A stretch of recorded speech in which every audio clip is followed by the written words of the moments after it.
Waldo, o antagonismo, ele ajuda a pessoa a quebrar o monoideísmo, né? Porque a pessoa começa a pensar nos opostos. E outra coisa, a sair do egoísmo. De que modo? Primeiro, a pessoa vai ver isso que você está falando, que é o outro lado. Segundo, ela vai ter que conviver com o pensamento diferente, o conceito diverso. Esse pensamento divergente, eles gostam muito de usar essa expressão, pensamento divergente. Ele está na ponta hoje, todo mundo está atrás disso, porque é a base do processo da evolução, é o pensamento divergente. E como é que eu associo esse pensamento divergente com higiene consciencial? É a base, né? É a hora que você vai ponderar o modo de atacar a ideia. Porque eu estou falando já, olha o verbo que eu estou usando, atacar. O ataque só deve ser feito se o processo tem uma refutação muito séria, ou se há um erro óbvio, evidente, e que a pessoa pode sustentar alguma coisa contra aquele erro. Porque senão é problemático. Então, isso aí é muito importante. Nas questões de ideias, isso é igualzinho o processo do belicismo. Todo ataque é um erro. Agora, a defesa ela é necessária, sempre. Toda invasão é um erro. Você está invadindo. Está entendendo? Agora, a defesa, ela é necessária. Nós não podemos fugir dela. Então, Waldo, uma coisa que pode ajudar é a pessoa listar, você até comentou isso essa semana aí, listar os antagonismos da vida da pessoa. Uma coisa boa é ela perguntar o seguinte: o que é que me cria insatisfação, contrariedade? O que é que vem no meu contrapelo? Ó, dá o meu pelo aqui. Eu faço assim. Eu estou indo contra o pelo.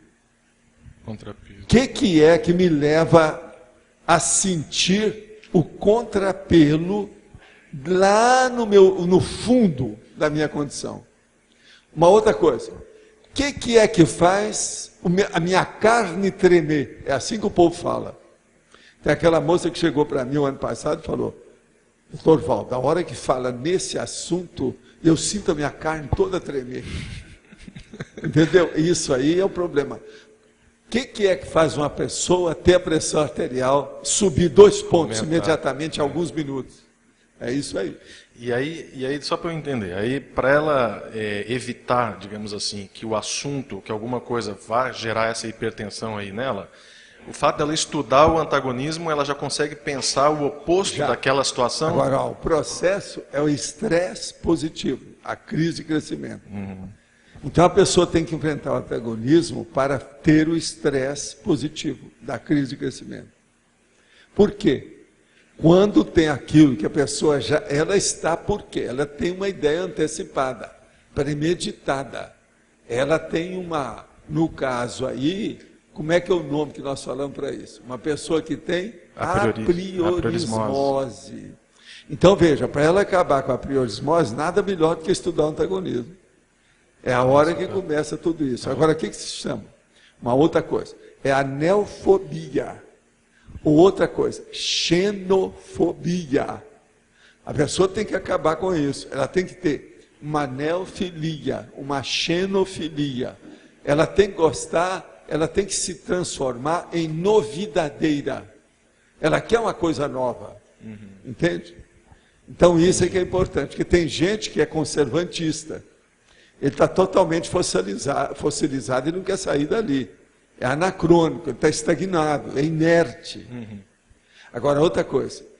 Através do antagonismo, a gente vê se a pessoa, só de saber, ela está contra certas coisas de antagonismo, mas o assunto não tem nada a ver com aquilo que eu vou falar. Então, por exemplo, você vê se ela anda na esteira, se ela tem uma vida sedentária. Tudo isso você vê na hora. O antagonismo permite isso. Então, como fator desencadeante de anamnese, fator anamnéstico, nada melhor do que o antagonismo.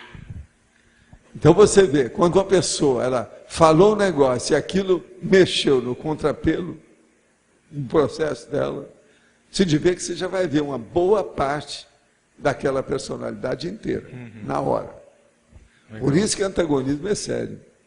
Agora, o que se passa? Tem que caminhar para uma posição de abertura integral perante tudo. Isso é que chama abertismo consciencial.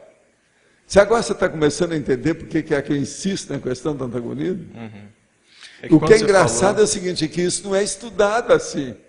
Se alguém aí já viu um livro lá que fala aí sobre 10 tipos de antagonismo, você não vê muito. Quando você falou isso na tertúlia, eu comecei a pensar no meu dia a dia, na forma como eu vejo as pessoas e alguns ambientes, que eu já tenho uma pré-ideia daquele ambiente. Aí eu comecei a fazer um exercício oposto, para pensar outra coisa. É chamar diagnóstico diferencial.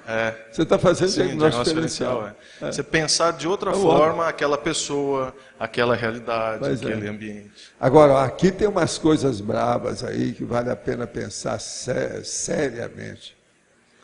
Por exemplo, o princípio da descrença ali, a anticredulidade, é o princípio da descrença.